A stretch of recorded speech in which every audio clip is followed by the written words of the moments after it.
Yo, what is going on, everybody? Executives here, coming at you with Vanilla Fury Warrior consumables and rotation for raiding. I'm just going to hop right into this. So first I'm going to start out with the summary of all the consumables, and then I'll go into a little bit more detail about why you should get each one. So first one I'm going to start out with are the Sharpening Stones. So you're going to want to go with either Elemental or Dense Sharpening Stones.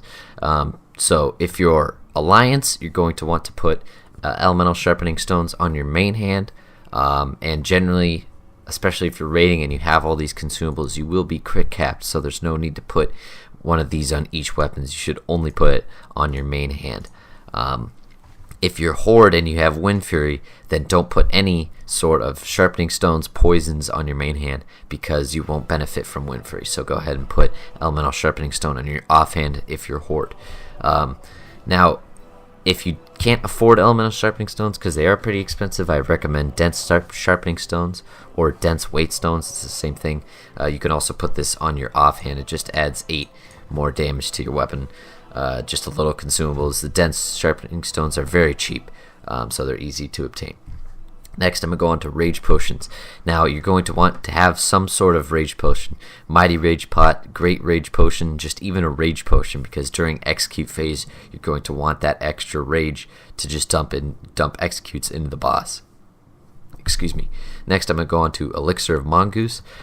Increases your agility by 25%, by 25, and it gives you 2% critical strike for 1 hour. Very good. If I were to get 2 consumables out of this, I'd get Elixir of Mongoose and Elixir of Giants. Those are definitely your priorities. It's just both of those just equal more damage. More crit equals more flurry procs, which equals more damage. Same thing with strength. 1 strength equals 2 attack power, so that's 50 attack power from a pot right there. Very good. Next, I'll go on to some sort of healing pot. You guys need to have healing potions. Major healing pots, even Whipper Root Tubers, are very, very, very crucial in Molten Core, because you're going to get hit by a random fireball, a cleave from the boss or something, and you're going to want that instant self-healing so you don't die and lose all your buffs and stuff like that. Next, I'm going to go on to protection potions. Now, it is a necessity to have greater fire protection potions in Molten Core, especially during progression. If it's the fresh start of a server or something, you need those greater fire protection pots for Ragnaros. This will avoid a few of his mechanics. It'll avoid the fireball, it'll avoid the damage you take from melee attacking him, and it's just very good to have. It basically just allows you to stay in the fight longer. Same thing with greater arcane protection potions. So for Shazra, if I pronounce that right, in Molten Core, he does that AoE Arcane Explosion. If you pop one of these at the start of a fight and then pop one of these in the middle of the fight, you're able to stay in a lot longer, which basically just equals more DPS. So yeah, I recommend getting those. Now, I also recommend getting limited invulnerability potions. Now, these are super helpful. I can't tell you the amount of times I've saved my raid from a wipe because I've popped one of these after I've pulled aggro on a boss. Basically, what it does is it just makes you immune for 6 seconds, so you can't attack, and also the boss can't attack you, so the boss will go back to the tank if he's second on threat. Now, this doesn't remove your threat, it only temporarily drops it. So once the pot ends and you still have the highest threat, the boss will come back to you, but it is very helpful if you pull aggro quickly on a trash mob or something and you don't want to lose your buffs. You don't want to lose your buffs, just pop one of these super quickly. It'll give you invulnerability for 6 seconds. Very helpful. Alright, now I'll go over attack power consumables. So there's Winterfall Firewater and Juju Might. They do the same thing, just increases your attack power. Now, I like the Winterfall Firewaters a lot more because they're pretty easy to farm, and they last 20 minutes as opposed to 10 minutes. Now, guys, for a lot of you that don't know, you cannot stack consumables that have the same tooltip. So this green text that says increases your agility by 25% or by 25, this does not stack with a scroll. So this increases your agility by 17 for 30 minutes. They do not stack. I have 141 agility. If I pop this scroll, it'll still show the tooltip, but it won't actually give me the stat. So keep that in mind. Don't pop scrolls. Don't pop a lesser agility potion in addition to a Mongoose. They won't stack. It's the same thing for Elixir of Giants. Elixir of Giants and Juju Power, they do not stack. So don't use them both at the same time. You're just wasting yourself money. It'll still show it up here on your actual buffs, but you won't gain both of the strength from both of the buffs, if that makes any sense. So Winterfall Firewater and Juju Might are awesome. Those drop from Winter Spring. I was going to make a more in-depth guide on how to get this stuff, but it's very easy. Just go on Google and search up how to obtain this stuff. It's very, very easy. The Juju Might drop from these elites down here. Well, the Winterfall version of it drops down here. And then the Winterfall Firewater drops from these guys up here, as well as the Juju Power from those guys as well. Next, I'm going to go on to like some sort of food buff. So they're the smoked desert dumplings. It increases your strength for 15 minutes. Very awesome. You have to remain seating for 10 seconds to get the buff. Voice crack. And then there's also these blessed sun fruits from Argent Dawn Revered if the smoked desert dumplings aren't in the game yet. You basically just need Revered, and then the second you start eating this, you'll get the 10 strength for 10 minutes buff. Very useful if you don't have any money to afford the smoked desert dumplings. Next, I got Juju Flurries. Now, I pop these like candy. Same thing with Mighty Rage Pots during Execute phase. I pop Juju Flurries like candy. They're very, very helpful. It's just an awesome DPS, flat DPS increase. It increases your attack speed by 3% for 20 seconds. Those drop from the Tigers up here by Frost Saber Rock. Yeah, they're really awesome. I highly recommend getting Juju Flurries. It'll give you that extra little DPS to give you an advantage over some of the other people in your raid. Next, I'm going to go on to R.O.I.D.s.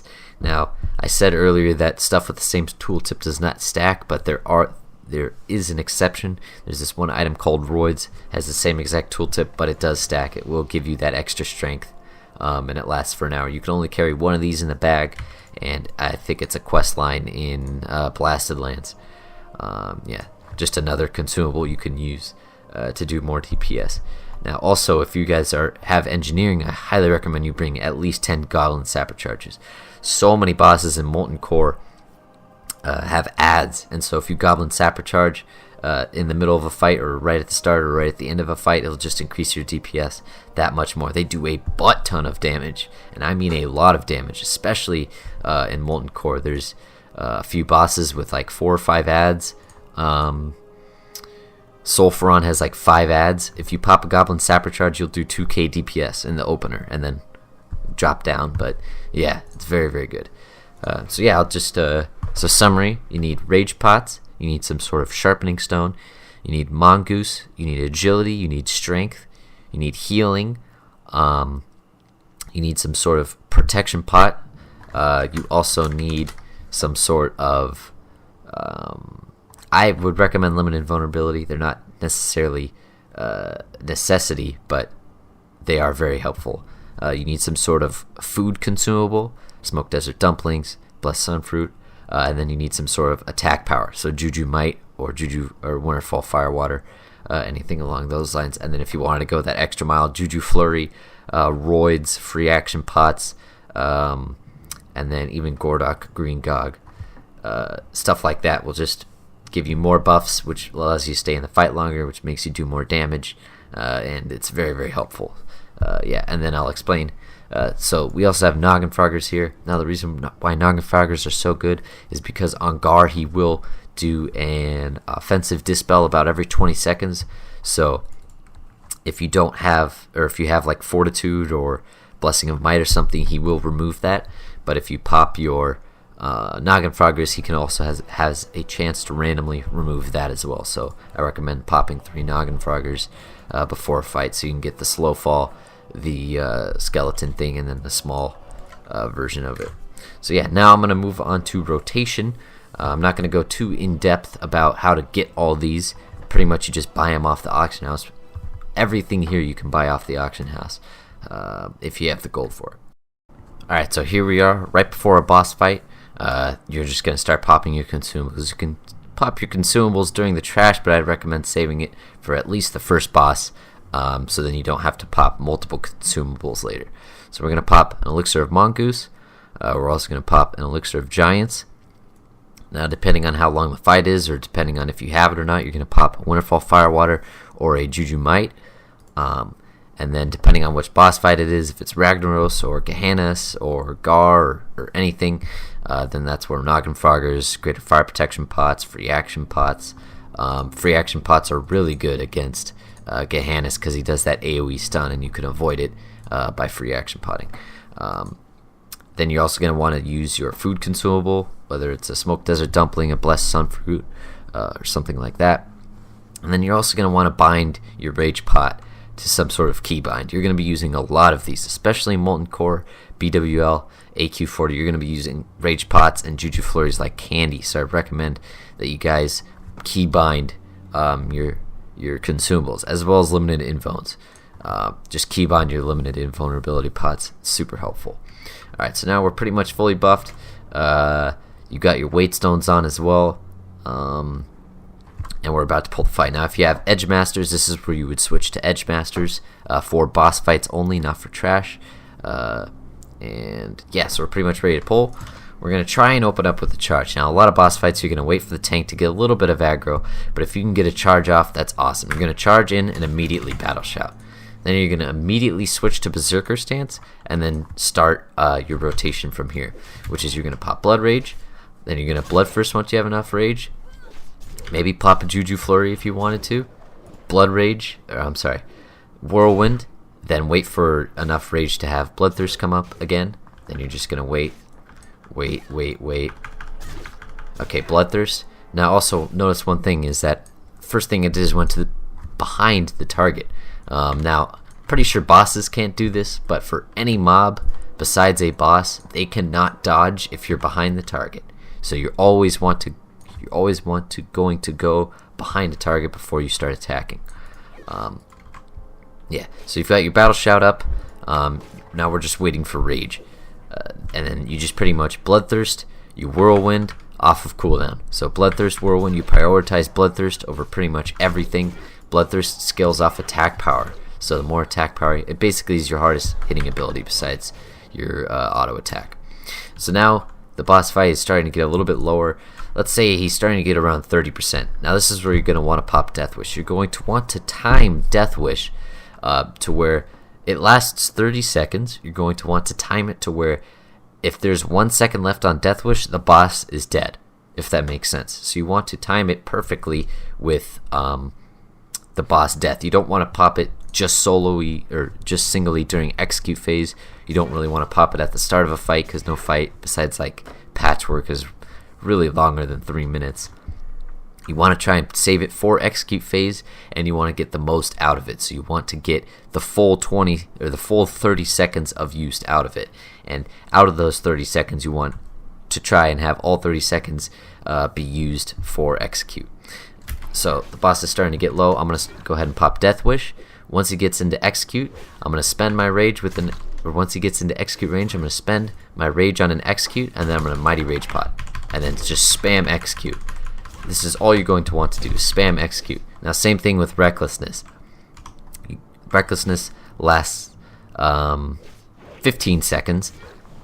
And so you're going to want to time it to where you will get the full duration out of Recklessness. So the boss dies and you have 1 second or 0 seconds left on Recklessness. You don't want to have it try and end before Recklessness, or you don't want to have the boss die before Recklessness fades, and you don't want to have the boss die while Recklessness is up, if that makes any sense.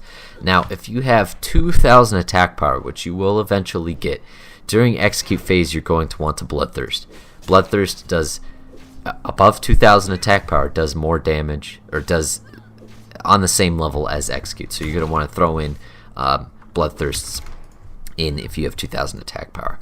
So yeah, that's pretty much it. Also for rage dumping, you're going to want to Heroic Strike, and if you see the target dodge and you're at about and so the target dodge and I'm at about 25 rage, I'll switch to Battle Stance, throw out an Overpower. Yeah, so I know that's a little bit confusing, so I'll go over it again. Bloodthirst, prioritize over Whirlwind. And then if both Bloodthirst and Whirlwind are off of cooldown and you have enough Rage to spend, you're going to want to Heroic Strike. Also pop Juju Flurries off of cooldown. Pop Mighty Rage Pots in Execute phase. Maybe pop your Limited Invuln pots if you pull aggro. Your Graded Fire Protection pots during Veil Straws or Ragnaros or fights like that. Excuse me. So yeah, I tried to explain it as best as I could. I know that a lot of this stuff is self-explanatory, and there's also 1,000 guides out online for this stuff. But the most important things are just keeping uptime on Battle Shout. You never want Battle Shout to fade. It is a free 232 attack power, depending on if you're spec'd into improved Battle Shout. So you want to keep uptime on Battle Shout as best as you can. So yeah, if you guys have any questions, leave them in the comment section below. If you need to copy my inventory, this is the amount I'd recommend to bring for each raid. About 10 Mongoose, 10 Giants, 20 Rage Pots, about 10 of each Sharpening Stones, 5 free actions, 20 Desert Dumplings, and then just replace them. Yeah, I'm not going to go through all of it. Thank you guys so much for watching. If you have any comments, leave them in the comment section below, and I'll see you guys in the next video. Allow me to show you something.